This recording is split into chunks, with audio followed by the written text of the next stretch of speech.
Assalamualaikum students.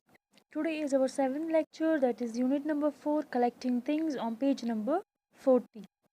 So first I will explain you, like always, a short summary about this lesson, then we will start our reading, and side by side you will underline your difficult words. So collecting things, from title you can get that it means to collect things.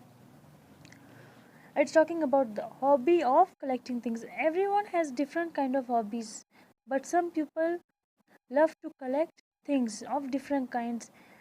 So there's no any rule to say whether we have to collect the particular thing. We can collect anything and everything that we want to collect, like stamps are there, shells, butterflies, hats are there, feather, leaves, stones, and antiques, plates.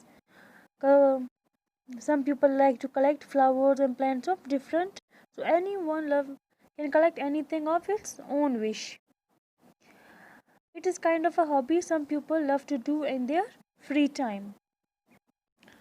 So and for some people this hobby becomes later on their profession. Means the person who loves to collect stamps further on starts working with stamps, and who loves to collect old coins of ancient time becomes interested in history and archaeology, or someone who collects flowers becomes a botanist. So people can collect according to their wish, and some people even become so serious and that they make it their profession.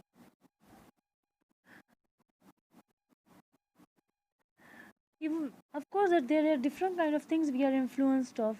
So first of all, we have to keep in mind that what we are more interested in.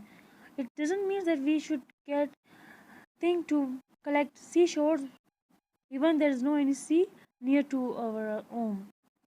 We can collect and decide to collect such things that we can easily get, or they're available near us.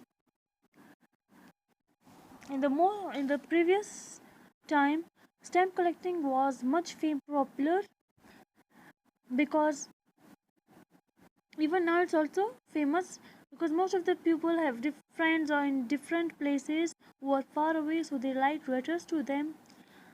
Even the children like to write letters to their friends, and they post stamps. When they get the letters, they pick up the colorful stamps and collect them, so that like that they start their new and interesting hobby. Stamps we can keep in, there are different places to keep the collections, like stamps can be in album, stones and bottles we can keep in boxes, flowers we can paste and in scrapbooks. So there's also a record book about flower, that how to keep a flower as a record book. So we will take a book. On there we will write about name of the flower, the date when we found it, from where we found it, its size, color, and note about the flower. Even we can paste the picture of flower, its petals, its leaf, all different with the help of cardboards and glues. And if someone's better in drawing, they can also draw in the record book. So now we'll start our reading. Have you ever thought about making a collection of something? Collecting has always been a pleasant pastime for millions of children all over the world. The world is so full of interesting things that quite often children and adults too become interested in collecting. What kind of things do people collect? The answer is to this is anything and everything. There is no rule that says a particular kind of object must be collected. Stamps, shells, butterflies, hats, feathers, leaves, stones, matchboxes, covers, antiques, underline antiques, plants, costumes, cards, and 1,001 other things are collected by people in every corner of the world. Some people begin a collection as a hobby. It is an enjoyable, underline enjoyable, way to spend a rainy afternoon or some free time. Quite often, what starts off as a hobby or pastime develops into a serious, underline serious, studies or even a profession, underline profession. For example, a child who is interested in stamp may in other life want to work with stamps. One who collects old coins may later on become interested in history, underline history, and archaeology, underline archaeology. A collector of flowers may become a botanist, underline botanist. How does a person starts a collection? This is not as easy question as it seems. First of all, you have to decide what you are going to collect. You will of course be influenced by a number of things. In the end, you will want to collect something that you are interested in. Your decision, underline decision, will depend on whether the thing you wish to collect are available near you. For example, it is no use collecting seashells, underline seashells, if you live miles away from the sea, seldom visit the seaside, and know no one living near the sea who might send you seashells. It is no use collecting flowers if you seldom visit a garden or a countryside. One of the reasons why stamp collecting was so popular is because stamps were easily obtained. Most people had friends in distant places who wrote letters to them. Quite often, children became interested in writing to a pen friend, a person whom they had never met and who lived in a foreign, underline foreign country. When an envelope, underline envelope, with a colorful stamp arrives in the post, you might say, "What a lovely stamp! It's a pity to throw it away." That stamp then becomes the first in your collection. It is the start of a new and interesting hobby.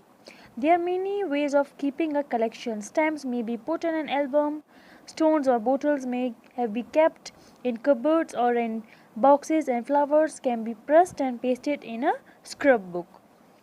So here are some tips to start a collection of flowers. Never pick more flowers than you need for study.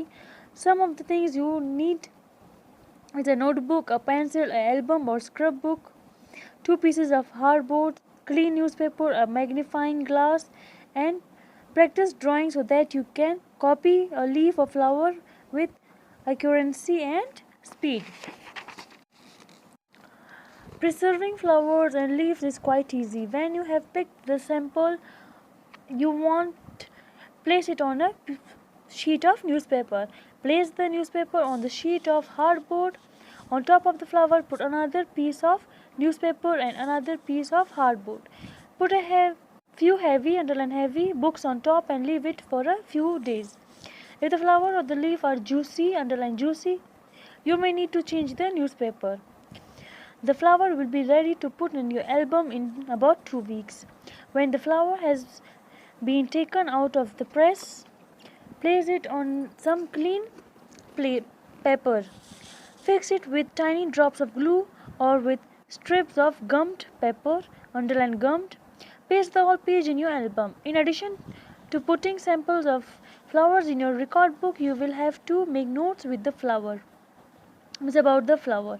You can record the name, when and where it was found, its size, the color and shape, and any other detail you wish. If you are good at drawing, you can make drawings of the flower and the plant that they came from. And here is the page from the flower record book. So you can see the picture of record book. The flower name is written, jasmine, the date when it was found, the place, size, color, and note that it's kind of a creeper. Even the flower's picture has been drawn, its petal and leaves also. So this was your lesson for today. I hope you have understood the lesson. Now you have to read your lesson and the words that you have underlined. That's all for your today's lecture. Thank you.